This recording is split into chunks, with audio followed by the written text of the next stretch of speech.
Free nerve endings are just like the dead ends of nerves.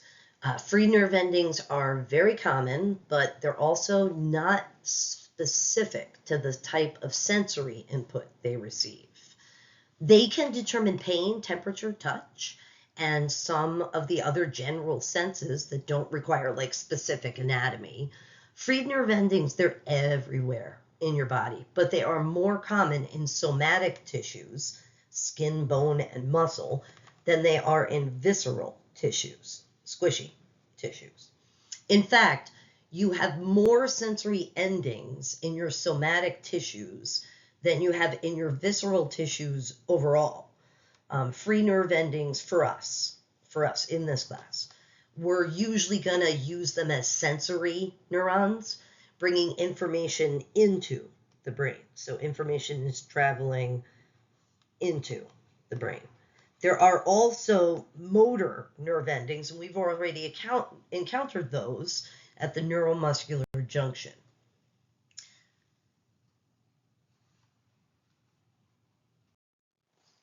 Have you ever scratched someone's back for them and it's like they don't know where the itch is? Right? You're like scratching them right here and they're like, no, no, no, over to the middle. So you start scratching them over to the middle and they're like, no, no, no, no, go down, wait, wait, wait, further down. And where you end up is absolutely not where they told you to scratch their back. This is because free nerve endings have these big receptor fields, or these areas that they monitor. So my circles here are indicative of receptor fields.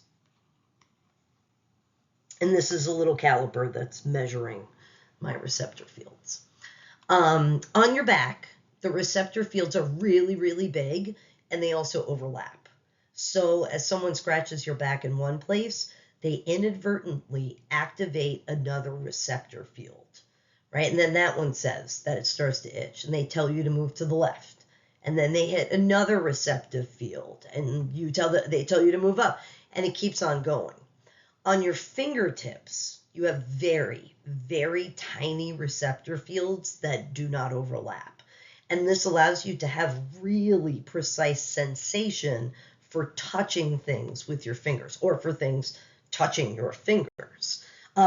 These two pictures here, you can see this is a nerve ending that is huge, big receptor field.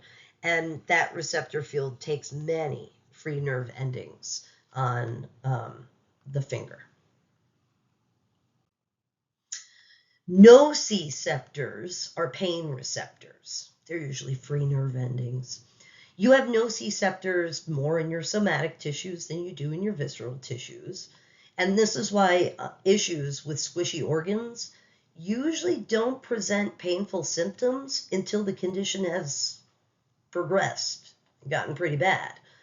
You have very few nociceptors in your pancreas. I mean, tell me if your pancreas hurts. You have no idea. This is why when pancreatitis presents itself, it's usually at the point where it is quite advanced and quite painful.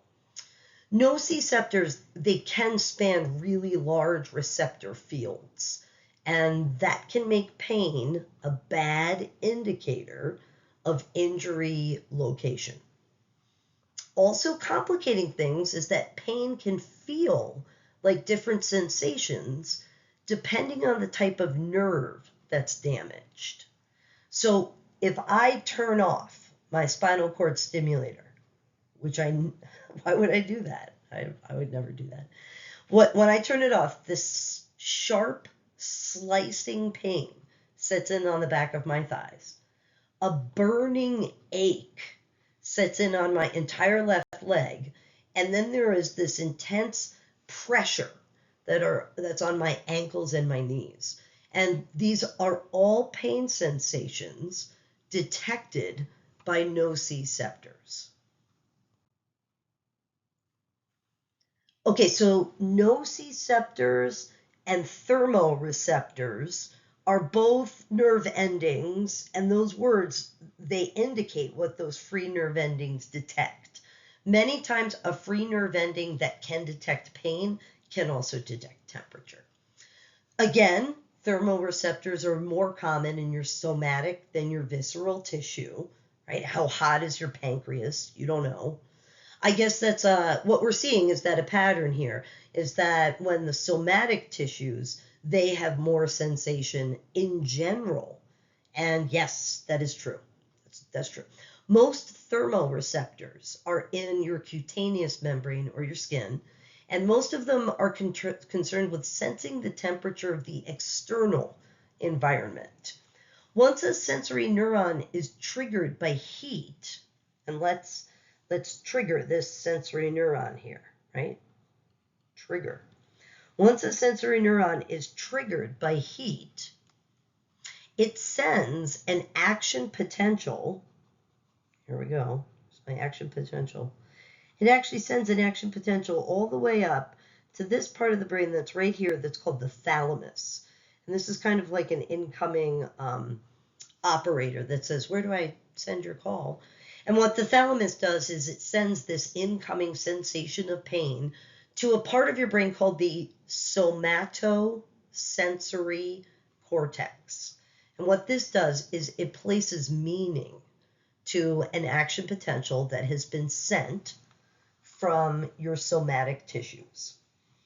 However, the hypothalamus, which is this place in the brain that's kind of in that area, the hypothalamus is the center of the brain that senses and controls body temperature overall. So for things like a fever or for hot flashes, there are proteins called pyrogens.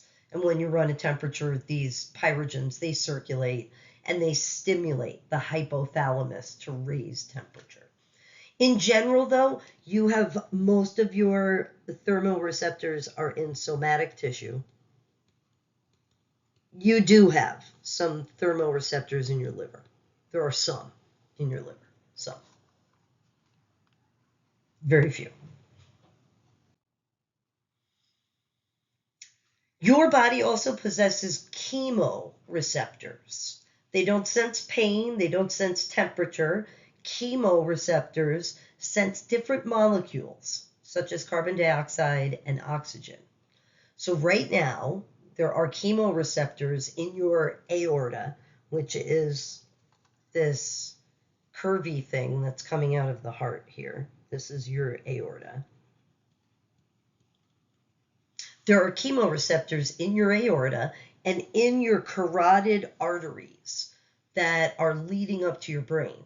And these chemoreceptors are sensing if you have enough oxygen and if you have too much carbon dioxide in the blood, especially the blood going to the brain. You want to make sure that those two inputs are right. So these sensors are able to have some input and into the lungs in an attempt to increase or decrease their rate and depth of breathing. So actually, these chemoreceptors are actually more concerned about the carbon dioxide than they are about the oxygen. You can go pretty low on O2 before it becomes a problem. You can go pretty low.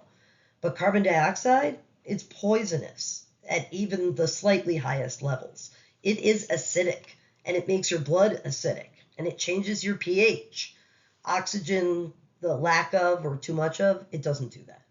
So chemoreceptors are usually placed in your body to monitor your squishy organs, and they carry unconscious information.